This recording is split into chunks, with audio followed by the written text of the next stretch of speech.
చేరి ఆడామే.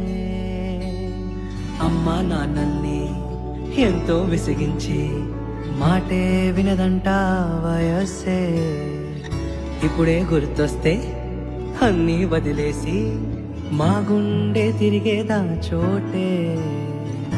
అరేరే బాల్యం రమ్మన్నారాదే, గుర్తుకొస్తే కంట చెమ్మ పెట్టిస్తుంటుందే స్నేహాలే. గుండె మీద వేసిపోయే పచ్చబొట్టెలే. ఆ రోజులు మళ్ళీ రావు, ఈ రోజుల్లా కానే కావు. అంతే